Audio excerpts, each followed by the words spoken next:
Sorry about that. Chapter 10. 5 years later. Shisha Mundo. I am so sorry, but summer's hectic. Moving, visiting relatives, and finding out their bronies too. Anyway, here you go. Now make a wish and blow out the candles, Big Pie screeched. 7 layer cake sitting in front of Dicky and Screwball had 30 candles, 15 for each of them. The party was held at Screwball's this year, and a good thing too, because there were many guests and much space was needed. Very energetic, poofy-haired fillies hovered over the birthday girls. One was blue, one deep magenta, and the other red light.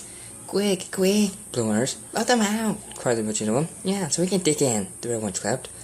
Blueberry, raspberry, cherry, Big Pie shouted, urging the girls back to their seats. Calm yourselves. Screwball looked to a friend. You ready? Do you know it? On 3. 1. They counted together.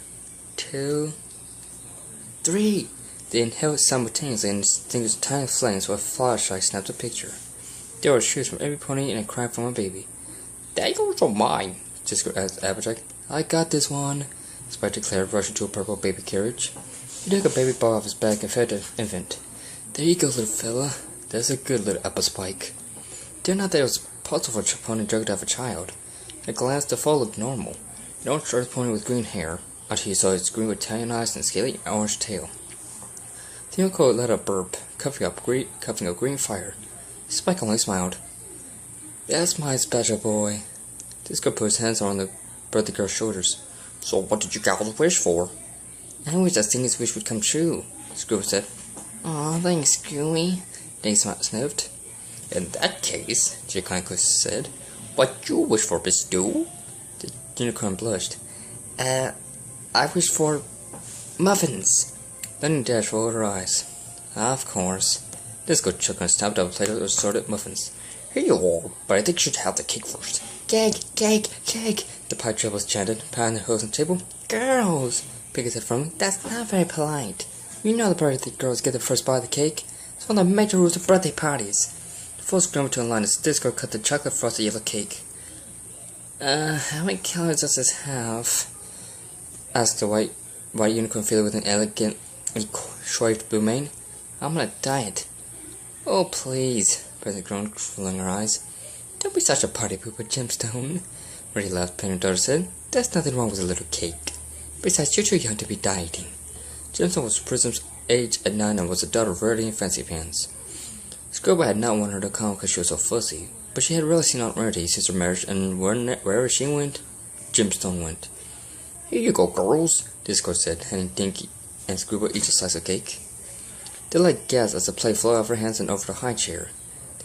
There sat a great fool with a lock of pink hair and swirly red eyes. He clapped his heels as the cake landed in front of him. Sandy, Flash exclaimed, so it is out of his reach. You shouldn't be eating cake. Besides, this belongs to your sister. Oh, let it go, honey, Disco chuckled. It's only 5 months old. Its diet already consists of chocolate. There's no excuse for him to steal from his own sister. That's okay, Mom, Screwball assured her as she took back her cake. When Sandy had arrived, Screwball had been aware that this meant she was no longer special, but as spending time with her new baby brother, they became the best of siblings. Sandy was just as crazy as she was, only he was little and had less control over his powers. As for everyone that he looked like his parents when the case had not been for his sister.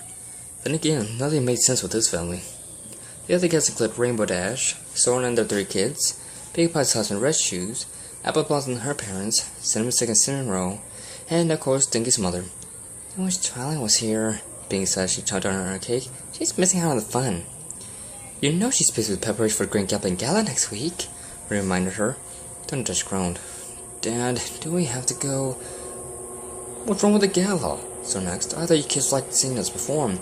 But it's so, Lang shivered, girly.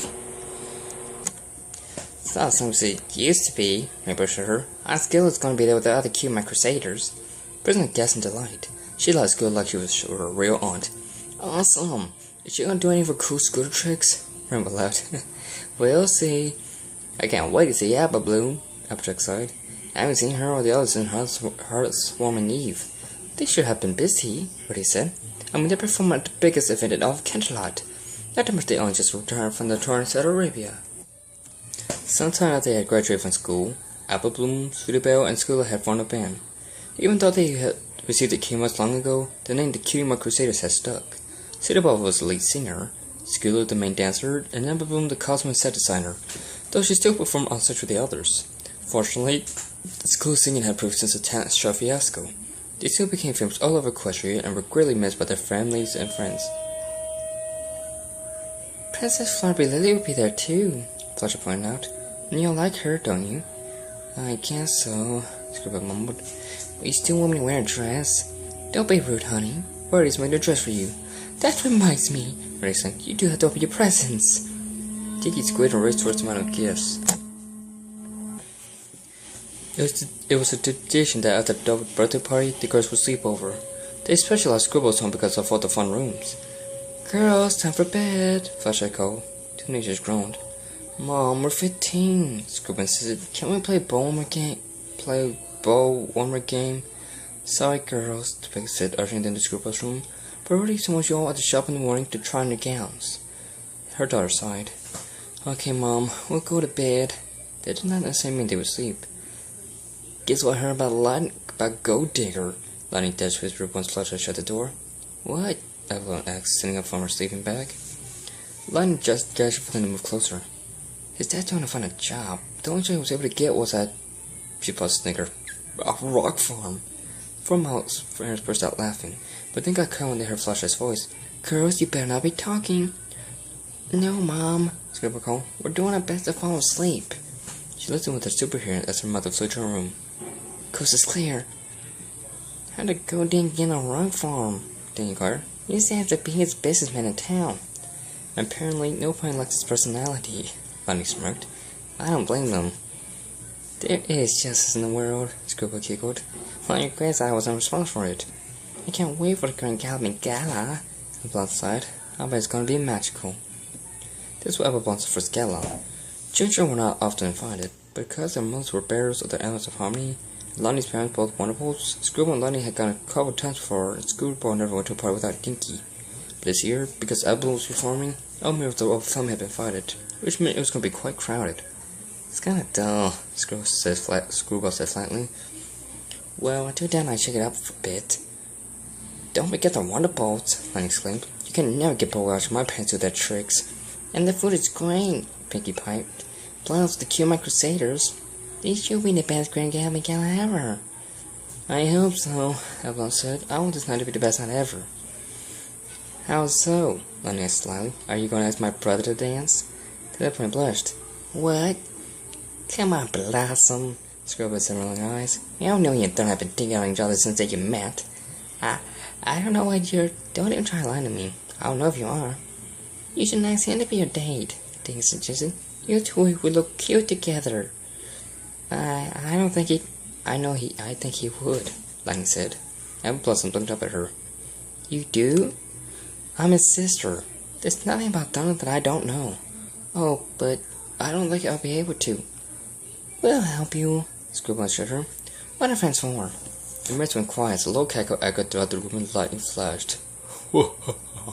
If you don't go to sleep right now, you won't have any friends. Lightning, Dick, and Apple shrieked while Scribble slingered her eyes. Dad, that's not funny. Don't make me get the balloons, she talked in the covers. Good night. I'm so scared about balloons, Lightning inquired. Her question was answered when a bunch of balloons with smiley faces surrounded them and started laughing. The girls squared hid in the sleeping bags. Okay, we'll go to sleep. The balloons disappeared in a flash. Sweet dreams, girls. Psst, Dinky whispered, nudging her friend. Screwball, are you asleep? Screwball groaned inside the bed. Not anymore. I'll tell you something. You have the pink part to keep it a secret. Is that what you really wish for today? How did you know? Dinky, I can tell when you're lying. Right, you still have the pinky promise. Screwball rarely made the gesture. Cross my heart and hope to fly, see cupcake in my eye. Dinky looked down at the sleeping friends on the floor and leaned towards Screwball. He wished his sister would dance with me at the gala. The other point scoffed. I was wondering when you were going to tell me. You mean you know? I'm your best friend, Dink. I've seen the way you look at him. Deacon blushed. I'll bet you haven't seen Susan look at me the same way. Why wouldn't he? Well, I'm not exactly normal. Dinky, his dad's a dragon. Do you really think he cares about Normal? I wouldn't give you the same advice I gave Apple Blossom. Go for it, girl. What have you got to lose? Dinky sighed. Maybe you're right, but you can't tell any pony, especially not Cinnamon Stick. I won't, but you'd better. So now that I've told you my secret, can you tell me yours? She was fast faded. What secret? I don't know. Tinker looked for the open window. Maybe why you let chocolate bar your window? Panicking, Scribble made the evidence vanish from sight. What chocolate bar? Tinker rolled her mispressed eyes. Really? How still do you think I am? You're not. She signed defeat. Fine, but you have pink brush now. Once that was done, Scribble whispered as low as she could. Do you remember a few years ago you thought I had a special sun pony? Pinky nodded. Well, you want to tell me you're wrong. Dinka guessed. What do you tell me? I'm your best friend. Since I'm here, didn't confide me about her crush. Fair point. Who is it? That I can't tell you. Something personal, Dinky. Said if my dad found out, I'd be in big trouble. So the fewer ponies you know, the better. Anyway, he loves chocolate, so I leave some out for him in case he comes by. If it's in your sleep, talk about a stalker. It's the only way you can see me these days. His mother is frank and strong. I haven't seen him in a while, but if I wake up in the chocolate's gun, I know he's been here. Dinky stared with her mouth open in wonder. Have you kissed? Scribble glanced down. No, it wasn't anything like that, but at one point I kind of, you know. Oh, so I guess we better go to sleep then. Huh? Well, if your special at some point does come tonight, I don't think you'd want us to see him. Scribble smiled. That's not an answer of stupidity than you, Dinky. The best slipped back under covers and closed her eyes. Before Scribble drifted to sleep, she had wondered what Mothra was doing. She had not seen him since her child's birthday, and he had becoming less and less, but he never forgot her birthday. Whatever his mom was doing to him, she was keeping him on a tight leash. She had only met the queen once, so Scribble could only imagine what she was putting the prince through. Queen Chrysalis shook her son as he sat upright on the throne. Now, what have we learned about love? It is weakness for the victim, but strength for us. Prince Mothra said with indifference. What are the questions? The enemy. And what is your duty? You must find food for the hive, train the enemy of the power, and take my rightful place as ruler of the Changelings. And what must you do to anyone who tries to stop you? I must dispose of them. Chrysalis chuckled. You are ready. Mother, may I go hunting now? I am quite famished. Very well. Go, my son. Make Mommy proud. Once the hive was out of sight, Mothra had let out a relieved sigh. He thought he would never get out of there. He had not felt about being hungry, but the main reason he said was so he could see Screwball. He was her brother, and this time he was going to let her see him. After going 6 months without visiting her, he was more desperate than ever. He was over to quit every forest when a thought occurred to him. What if he were to accidentally feed on her, especially when his stomach was this empty? It was best to fill up first, so he changed his course toward Ponyville. Since it was so late at night, a few ponies were out and about. Mothra ducked inside an alley as eyes followed Great Pegasus. He had much improved in his mind reading. It took the point the first stallion that appeared in the mare's mind. Sometimes he couldn't make out the pony's name, but he could figure out what this one would say was a doctor. The minute Pegasus saw him, her eyes went wide, and Mothra noticed that only one eye was directed at him. Doctor? She uttered. Yes, Miss... Mothra said in a peculiar accent as he searched for the mare's name. Oops. She screeched as the mare tagged him in a hook, and they both fell over. She squeezed so hard the prince was going to burst, but his tongue was filling quickly, so he did not complain. That is, until the mare stood up and stopped him in the face. You've got a lot of nerve, she cried. 16 years and you don't even bother to call? Mothra raised an eyebrow. I'm sorry? Sorry doesn't make up for the 16 years you missed out on. Do you know how hard to not tell anyone who Dinky's father was? I'm really... Dinky? The mare glanced down her hooves. She's... your daughter. Mothra blinked. Your... Dinky's mother? Of course I'm her mother. Weren't you listening? May I have you? The prince panicked. He swore he would not feed off Screwball or friends. Did mothers of friends count? His son was nearly full, so it was about time he left anyway. Darling, he purred, standing up. I can't stay for long. Oh, Derby said. Do you have to bow at the Daleks or something? The what? He didn't record his mother's letter with anything. Yes. But don't worry. Worry? He sat forth and ran his hoof on the mare's chin, causing a giggle. I will return it. Derby narrowed her eyes and stopped his hoof away. That's what you said last time. 16 years later, you show up out of the blue. You didn't even come to your daughter's birth. Miss Mouthful cast a spell on her, turning into a portion of ice cream. I apologize, darling, he whispered, but I really must be going. Now you're to head home, get some rest, and forget any of this ever happened. Understand? Nerby nodded absentmindedly and began her journey home. Mouthful saw him return to the alley to remove his disguise. He despised showing the pony's emotions, but it was his only method of survival. The poor mare had thought she was talking to her child's father, whom she had not seen for years. She had been on the verge of tears up because of him. Screwball knew what he had become. Screwball! He nearly forgot. He was about to take over when a face of roses caught his eye. He was sure the owner would not miss one flower. The flight of the chaotic castle seemed to take no time at all. Before he knew it, he was at Screwball's bedroom window. As usual, Bartrock was sitting there, but that was not the first thing he's noticed. He saw the young mare's face as she slept peacefully. She looked even prettier than the last she saw her. How he longed for her to open her eyes, so he could stare into infinity. He stiffened as he heard a snore that had not come from Screwball. He looked close to see a unicorn friend sleeping beside her. He glanced down the floor and finally noticed two other mares in the room. The ginger sleeper had completely slipped his mind. There was no way he was going to let her see him now. The others might wake up. He sighed sadly as he took the bar of chocolate, replacing it with a rose. Happy birthday, Screwball, the prince whispered. He stole one more glance at her before returning to the hive. Yeah, forgetting for that derby scene. I guess the new Twilight hasn't shown up in a while. But don't worry, she's coming soon.